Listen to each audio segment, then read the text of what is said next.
Hello, this is Branko Malic, and this is Alexander Dugan again. I'm sorry, but I just couldn't skip this one.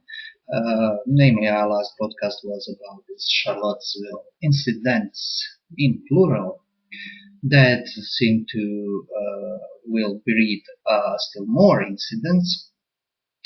And at one point, it occurred to me, oh, but Sasha must have said something about that. He wouldn't skip it for a world. Now that he is again in good graces of American alternative media, that is Alex Jones, on whose show he appeared some 2 weeks ago. And Trump is again in good graces of Sasha Dugin. That is, Trump is, as Dugan likes to put it, in his solar phase. He's not lunar anymore. He's not a transvestite, as he called him at one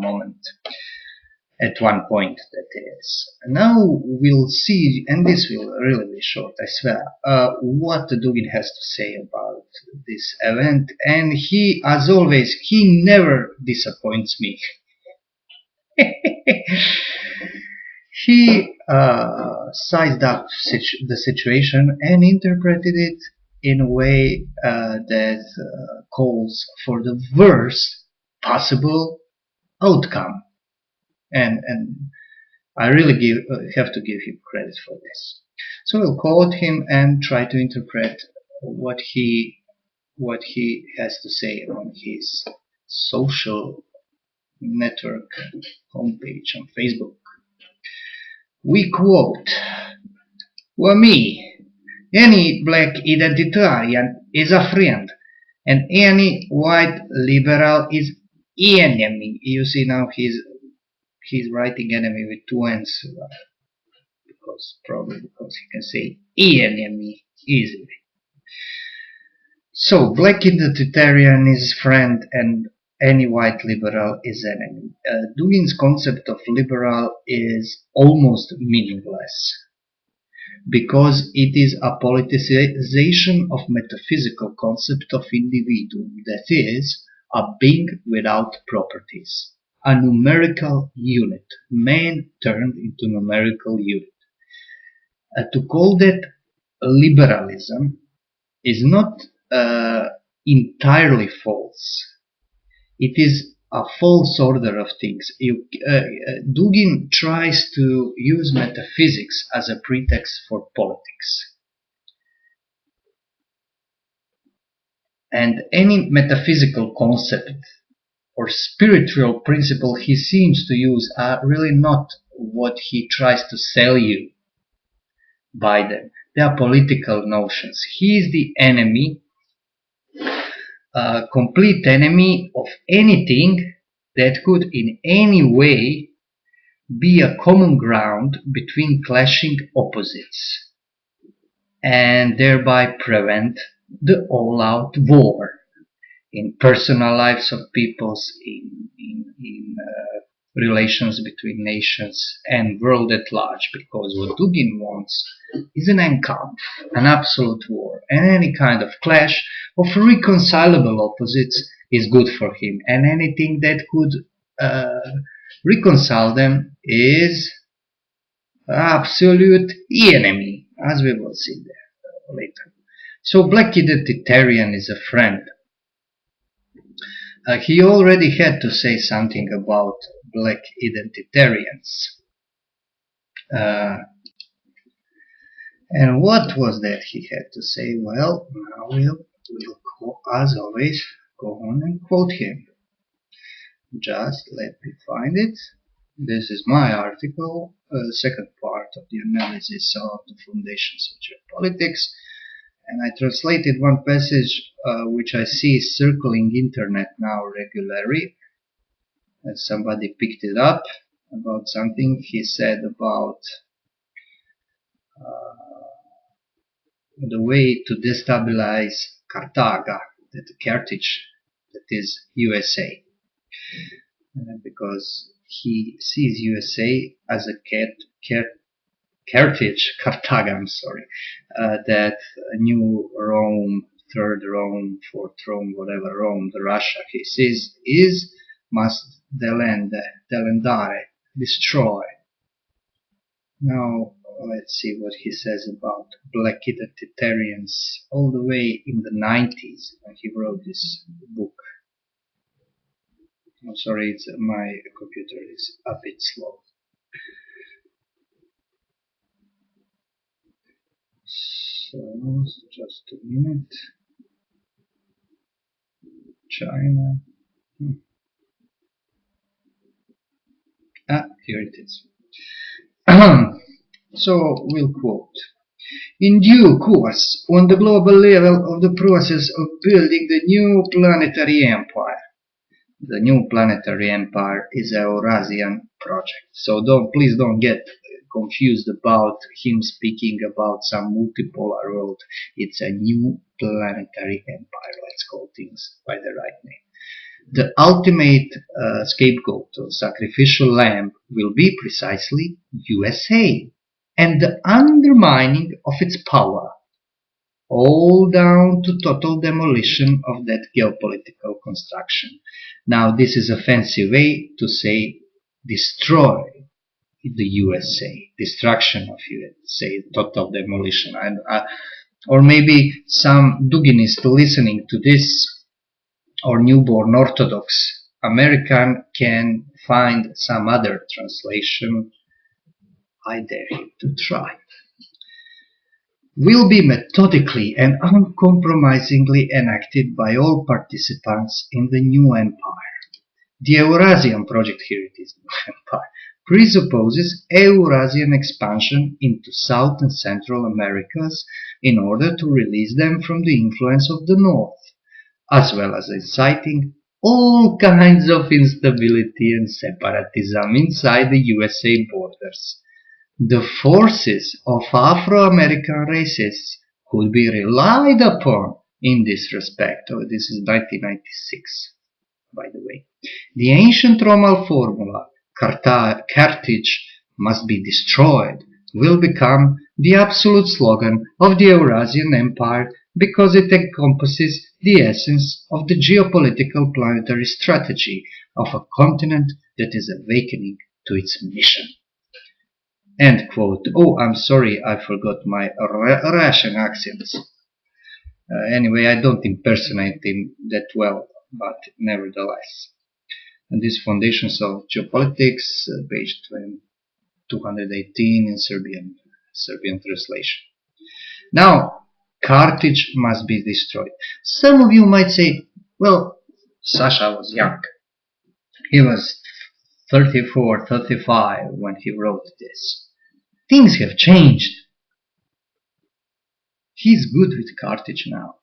That is ruled by Trump, and if the identitarian outright becomes the leading political force, we will sing Kumbaya and play balalaikas.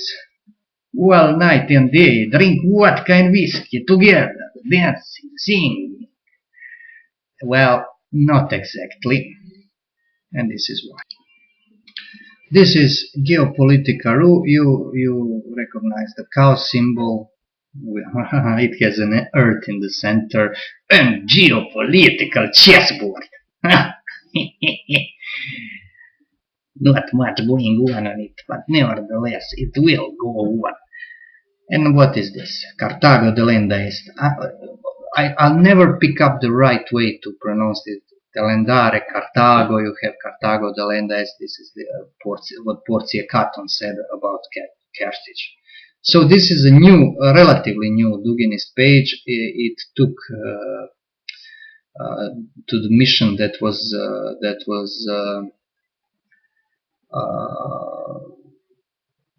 in the hands that was the mission of Catejon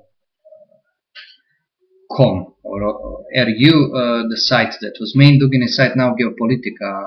RU is main Duginist site, and what does it say? Carthago delenda est, destroy the Carthage. So please, anybody trying to find anything, any change of mind in Dugin, about America and the destruction, necessary destruction. And when he says destruction, he means destruction. Please cut the crap, because this is still on the menu. So, when we cleared that one out, let's see what he wants. Now we know who the black identitarian are and why is the black identitarian a friend. We'll continue.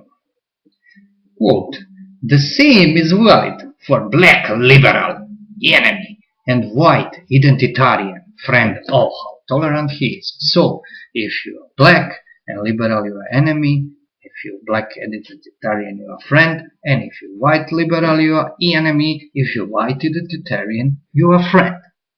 Now we clear that up. The race war is there, not our war, imposed by liberals in order to avoid being main target of a fully justified hatred. That is not our war. So here we are on the peace side. So please try to let this sink in. We are on the peace side. One of these alt-right groups that were present in Charlottesville, and they are very recognizable because they look like villains from the Italian B movies from the 80s.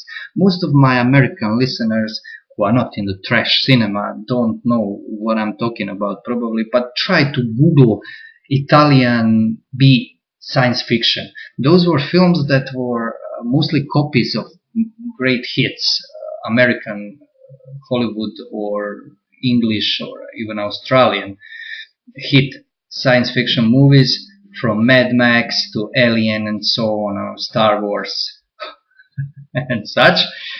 And those Duginists who were a vanguard, as I understand, in the fight against Antifa, were so-called traditionalist workers' party with, I believe, traditionalist youth network, American group that was a flatly Duginist outfit with all the symbols of Eurasianism, the skull star and so on and so forth.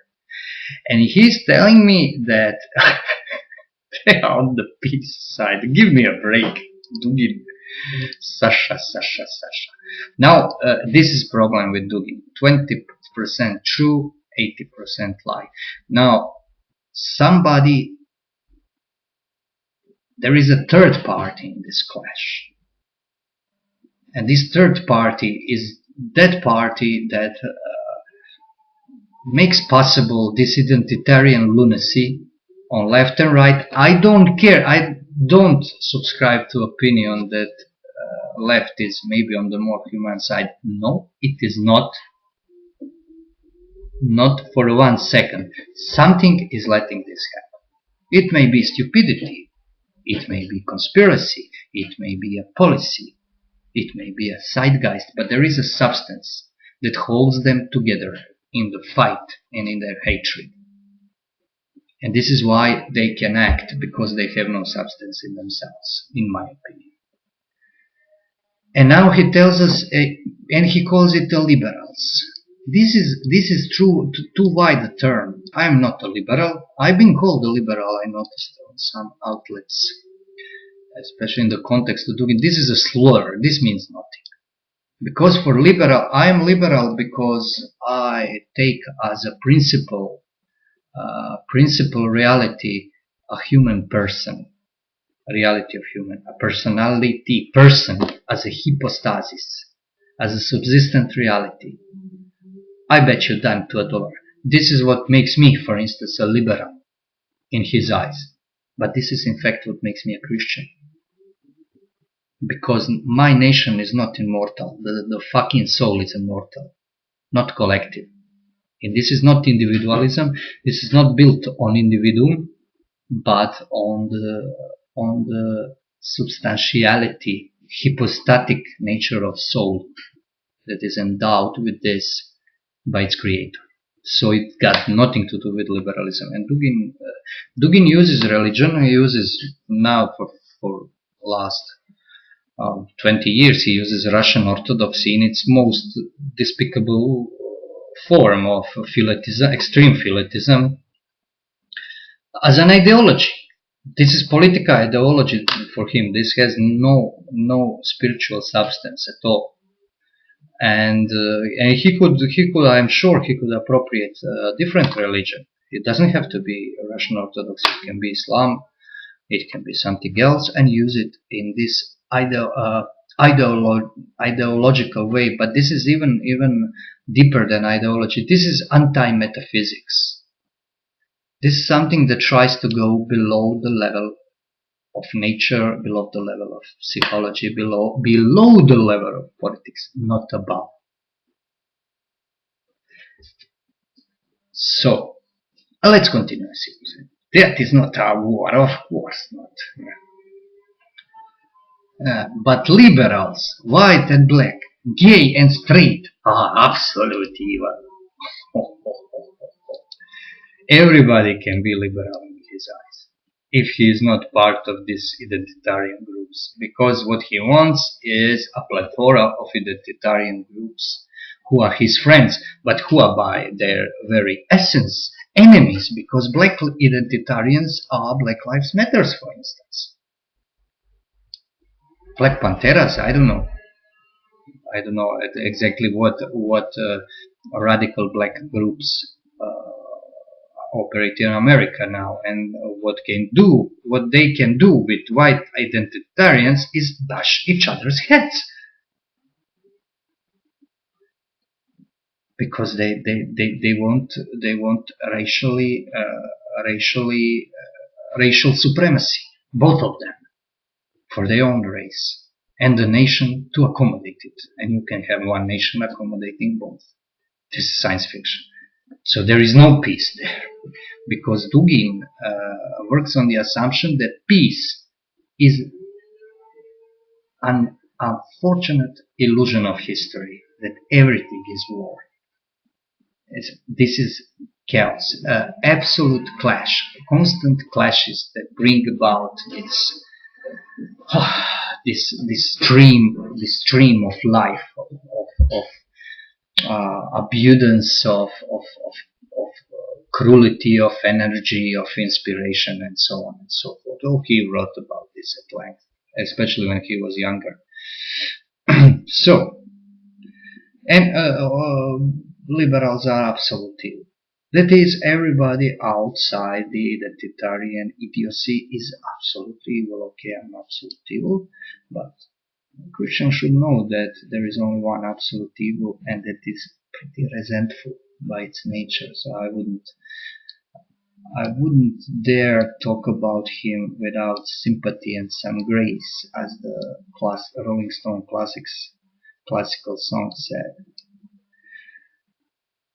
We continue the quote. And the war against them is sacred war, our war. Nash rat, this concept of Nash, ours, that we are. This is continental Eurasian brotherhood, with the principle adhering to the secret principle of land, which quotes to the principle of being, against the principle of sea, that quotes with principle of nothing. And this is only sacred war for Dugin, the war of all wars. But all small wars are good, because they help this big war come to pass. Here we are on the war side. That's it. Charlottesville is beginning of the war. You see, yeah, he's in ecstasy. He's very often in ecstasy, and I think it's a real accomplishment, because I know from my deep sources that he quit drinking finally. And that only goes to show that quitting drinking abruptly is a very dangerous thing, and that no one should do it, and nor should you listening to this, just to give some moral to this story. He wants beginning of the war, because war is the only thing that interests this guy, war on metaphysical level. He sees himself as some kind of postmodern Heraclitus. Let it be our war, Nashrat, not racial, but united, white and black war against the liberal globals, against the swamp, against Soros, puppets, army. I say what Mr. Trump means. Let's make the peoples white and black great again. He says what Mr. Trump means. This little broken English, but I think he wants to say that he explains the thoughts of Trump the way he explains the thoughts of Putin, because Putin and Trump are the same. He said that on Alex Jones' show. I mean, where Charlotte? So Trump and Putin are catejon. There should be only one catejon, the one that holds. And in Dugin's worldview, the one that holds was Josef Vissarionovich Djugashvili, also known as Stalin or Koba. He was catejon in Soviet Union, and now that's Putin, the fighter against Antichrist. Now Trump is also anti-Antichrist. I mean, anybody swallowing this deserves to choke on that hook, line, and sinker Dugan chose. There is absolutely no excuse. If you can fall on this crap, I have absolutely no sympathy for you. Everything that will happen to your inner intellectual and psychical life, because this guy is extremely corruptive influence, and I saw that plays out, how that plays out on people. So it's against the swamp. I guess that those are slurs. Swamp. What is swamp? I mean, this is demagoguery, a very interesting demagoguery, because he says we are black and white identitarians united. You can't unite black and white identitarians. You, for instance, can have, I don't know, maybe we'll try with Mexican and American identitarians. Mexicans want, I don't know, for instance, California back, and American identitarians want to bring the wall at the very least towards Mexico. And now they are friends and they'll work together. Like hell they work together. This is completely self-defeating. This is kind of like a globalism. It's, by the way, Dugin is a globalist, but a different kind of globalist than those. Let's grant him the benefit of a doubt and call them liberal. He's an opposite kind of globalist, even worse.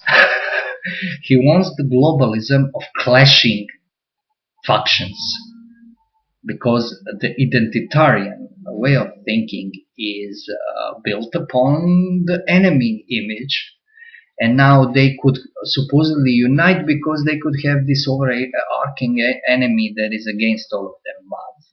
First of all, this is not, I don't think it is possible, but even if it is possible, when that enemy would be brought down, then they would clash with one another. And of course, Dugan and his followers devise all kinds of explanation why this would not happen. You can flush that explanations down the toilet. So this was my short video just to update Charlottesville situation, because no chaos would be a proper chaos without Sasha having something to say about it, and I just couldn't help it but share this with all of you. This was Branko Malic, Kali Tribune, signing out.